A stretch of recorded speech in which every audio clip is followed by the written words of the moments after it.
Greetings, my name is Patricia, and at 48 years old, I find myself living in a well-connected suburb, just a stone's throw from the train station that provides easy access to the heart of the city. I share this space with my husband, Ethan, and my mother-in-law. When we were searching for a place, Ethan, who had just been promoted to a managerial position, insisted we get a spacious apartment. Despite the high rent, he felt the extra space would be worth the cost, and I didn't mind. Ethan, who is 6 years older than me, had been previously married and had a son, Willie. From that relationship, he was introduced to me by a close friend, and from the moment we met, his calm, mature presence provided a sense of comfort and stability I quickly came to rely on. After 3 years of dating, we decided to marry. I had a personal challenge to face, having experienced infertility due to a past illness, but Ethan reassured me that he loved me deeply, and that nothing would change. Despite learning about his past marriage, I still found my feelings for him growing stronger, and I had no hesitation in accepting him and his son into my life. Ethan, always considerate, had explained to me before our marriage, "I'm sorry to ask you to live with my parents and my son, but I promise I won't let you suffer. I'll make sure you're happy, just give me some space, and don't smother me, and we'll make it work." He proposed we move into a larger apartment where I could have my own space, and Willie, now turning 9, wouldn't need as much attention with his grandmother helping care for him. After Ethan's divorce, his parents had been instrumental in helping him with childcare until tragedy struck with the death of his father, which left his mother to look after Willie. From the moment I met Willie, he seemed distant, he avoided eye contact, and his shyness was palpable. I chalked it up to his age and possibly his uncertainty about a new woman in his father's life. I tried not to take it personally, convinced that with time, things would improve. I was content in the early days as long as Ethan's family accepted me. My mother-in-law, a woman of quiet grace, had extended an air of politeness when we met, and I truly believed we could find harmony under one roof. "I'll continue to handle the cooking," she'd said during our initial meeting. "Ethan often comes home late, so it's fine if we eat at different times. You can take care of the cleaning and laundry. Let's work together." So, I took on the chores, and after getting married, I adjusted my work schedule, switching from full-time to part-time at the pharmacy to better manage the household duties. My new routine meant I wouldn't get home until nearly 9 p.m. And dinner would already be prepared. It was a small comfort to have a meal waiting for me, but it only reinforced my growing sense of isolation. Willie and my mother-in-law usually ate earlier, and despite being a married woman, I still felt alone. In the beginning, I questioned if this was all there was to family life, but I eventually came to accept it as our way of doing things. As time passed, it became painfully clear that my mother-in-law never truly warmed to me. I tried to build a bond with Willie, asking him about his school activities. "Willie, when is the school activity day before summer? We're all coming, right?" I asked, hoping to engage him. Before he could answer, my mother-in-law stepped in, her tone sharp. "It's just Ethan and I who'll go. You don't need to worry about it, Patricia." I didn't want to make a scene, so I tried again, suggesting that I could take the day off from work. "I can join you both, let's all go together." But she quickly dismissed me. "No need for that, you're Ethan's wife, but Willie's family has always been just Ethan and me." Her words left me stunned. That night, I confided in Ethan about how hurt I was, and he explained that his mother had always been possessive of Willie, thinking that I might try to replace her. "I'll talk to her," he promised. Though I made efforts to become a part of Willie's life, especially during school events, the connection never truly grew. My attempts to bond were often cut short by my mother-in-law's interjections. Over time, I learned that she had been subtly poisoning Willie's perception of me, suggesting I'd be happier if he weren't around. The realization stung deeply, as it unveiled the complex, often hidden resentments simmering beneath the surface of our family dynamic. The harsh accusations she planted in Willie's mind were not easy to ignore. "She's a terrible person. Dad must be deceived by her too." Willie's attitude toward me grew colder as he entered his teenage years, and I couldn't help but wonder if my mother-in-law's words had played a role. I never imagined she would be so manipulative, but the truth became undeniable. When Willie graduated from high school, he couldn't wait to leave. He moved in with his girlfriend and started college, and within a year, the two of them married quietly, bypassing any formal celebration. Soon after, my mother-in-law's behavior toward me took a turn. She stopped doing the housework she once took pride in, and her new pastime seemed to be finding faults in everything I did. Dinner time, once a peaceful affair, became tense. When I made dinner, she'd sit at the table and watch me with a critical eye, offering sharp remarks as I tried to cook. "You're so slow, Patricia. At this rate, dinner will take forever." Cooking had never been my strength, mostly because I'd relied on her meals, and when I did try, the results were met with disdain. "This tastes awful," she'd say, making a face. "Willie never had to eat this slop." Her critiques didn't stop at the kitchen. Every chore I attempted was met with her sharp commentary. Laundry, cleaning, it didn't matter. She found fault in every task. "Why is there so much wrinkling in the laundry? Why can't you vacuum properly? Didn't your family teach you anything?" The jabs at my upbringing were especially hurtful. She'd sigh, as if disappointed in me, and then sneer, "I don't know how Ethan ended up with you. You don't seem like much of a woman."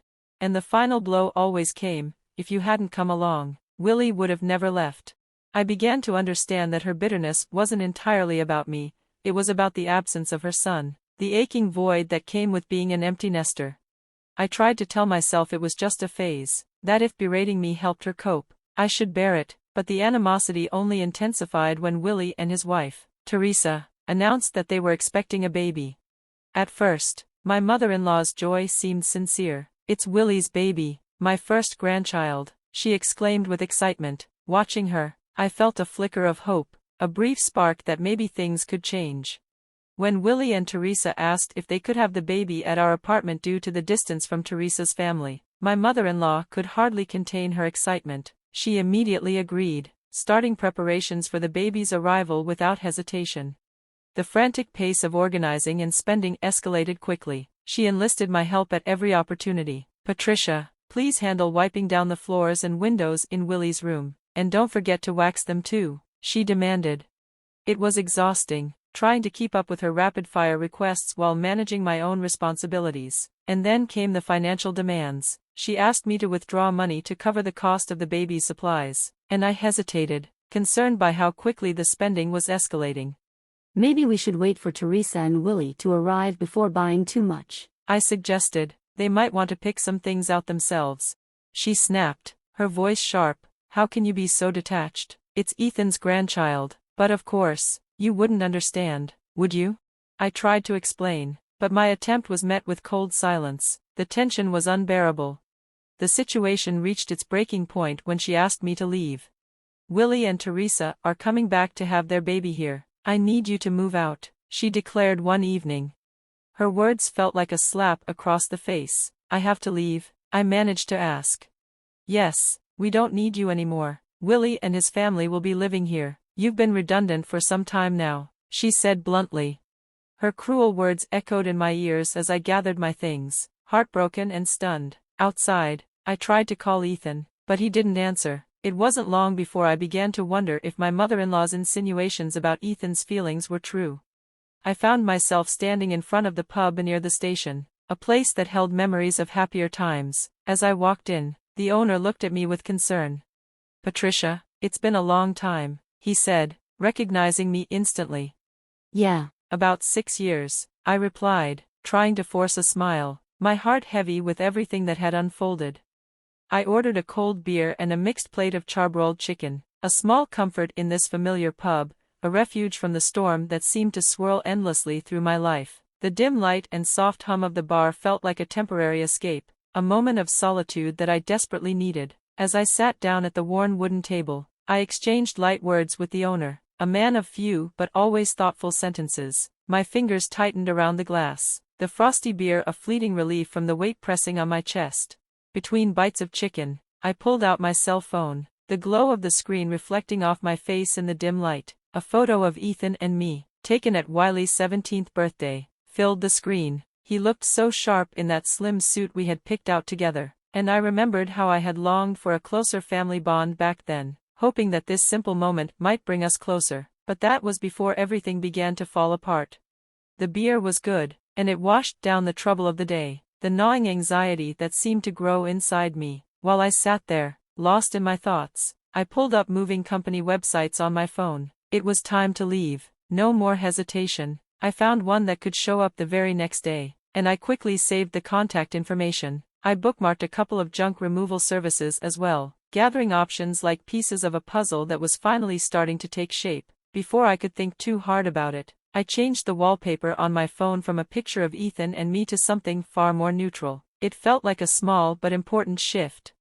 I couldn't help but notice how the meal, simple as it was, tasted better than it had any right to. Maybe it was because I was savoring something that wasn't tainted by the mess of my life. It was a fleeting moment of normalcy, and for once, I let myself enjoy it. The storm could wait, I'd deal with it when I got home.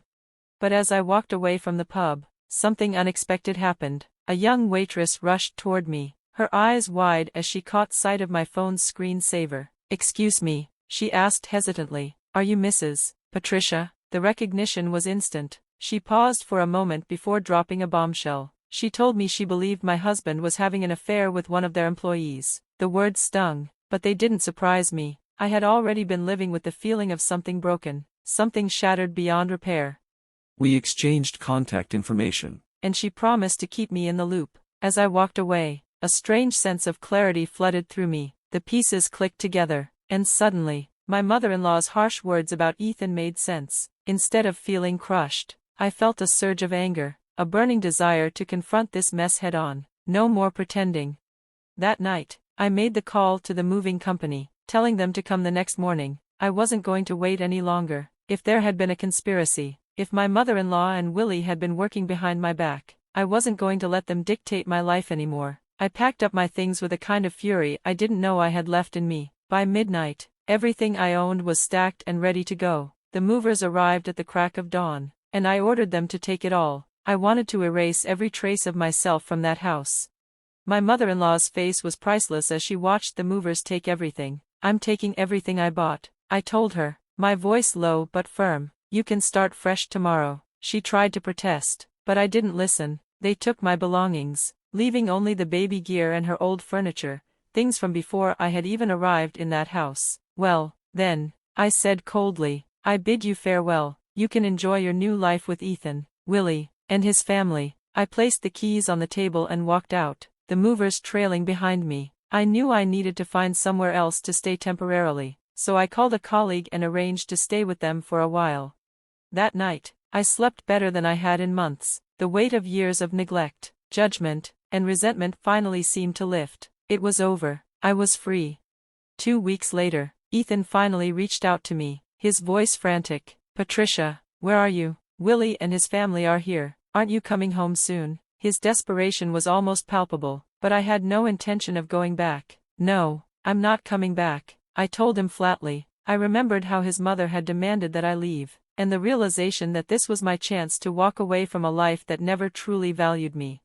While I was on the phone with Ethan, the waitress from the pub sent me the photo she had promised. Ethan was in it, laughing intimately with another woman. Later, she caught him entering a hotel with her. The betrayal was sharp, but it didn't pierce my heart the way it might have before. It was just another confirmation of what I had already known deep down. The love, the trust, it had all evaporated long ago. I decided then that it was time to confront Ethan. I wasn't holding back anymore. "Willie and his family are moving in with you, right?" I asked him. "I figured as much. Your mom and Willie probably want the house to themselves now that I'm gone. They've been struggling financially, haven't they?" Ethan's response was desperate, his voice breaking. "No, I want you back, Patricia." Yeah. I needed a break, I said, matter of fact. "But I'm fine. Don't worry about me. Your mom and Willie probably enjoy having the place to themselves without me around." The bluntness of my words seemed to stun him, leaving him speechless. "I need to talk to you," he said, his voice begging. A few days later, I returned to the house for the first time since leaving. The atmosphere was thick with tension. New furniture filled the space, and Willie and Teresa barely acknowledged me. Ethan's mother glared at me from her seat on the couch, her eyes cold with disdain. Willie, ever the instigator, confronted me the moment I sat down. "What are you doing here?" he snapped. "You took everything from the house. What kind of person does that?" I met his gaze without flinching. "I took everything because I paid for it," I said calmly. "I was clearing out the traces of my life, just like you all wanted." "That's crazy," Ethan interjected. "You can't have paid for all of that just working part-time at the pharmacy." "Actually, Ethan's salary has been pretty lousy the past few years," I said, my voice steady. For the last 4 years, I've been covering our rent. I paid for everything in this house, including the furniture you're sitting on." There was a stunned silence as I let the words sink in. My mother-in-law, who had never respected me, looked shocked. She turned to Ethan, but he avoided her gaze. I turned to Willie. "Since you're going to live here now, you'll be paying rent," I said, my voice firm. "You can start with $7,200 a month." Willie's jaw dropped. "What? How much?" "That's the rent," I said. "Good luck. Since I'm no longer responsible for supporting any of you, you're about to be a father. Willie, time to step up." Teresa, overhearing, panicked. "Wait, $7,200? Weren't we supposed to live here for free?" I stood up, my resolve unwavering. "Life doesn't work that way," I said, heading for the door. "Good luck figuring it out." As I left, I couldn't help but feel a sense of satisfaction. I had finally taken control, no longer tied down by the weight of their expectations. "Don't worry, Teresa, there are cheaper places available," I said with a sharp smile. "Ethan still makes a decent salary after all." And then, in a final, biting remark, I added, "Oh, and since I'm leaving, life might get tough for you, Ethan, especially with your new mistress." The mention of Grace's name hit him like a punch to the gut, and the silence that followed was deafening. Ethan looked like he had been caught in a lie, and I couldn't help but revel in it. My mother-in-law's face turned red, and she slammed her hands on the table. "It's all your fault. You ruined everything," she shouted. I didn't flinch. "It was you who pushed me out," I snapped. "You hinted at Ethan's affair, and you interfered with my relationship with Willie. You did all of this." She stammered, unable to form a coherent response. As I walked out the door, I left behind a lifetime of frustration. The divorce papers would come soon enough, and with them, the final nail in the coffin of a family that had never truly been mine.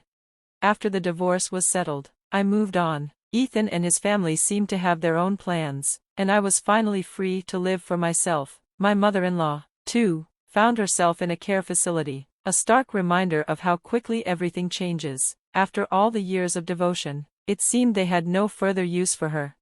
Willie, to my surprise, sent me an apology letter. He expressed his regret over not being able to connect with me and apologized for the way things had turned out. Reading it, I couldn't help but wonder if I should have tried harder to understand him. Perhaps things could have been different, but it was too late for that now.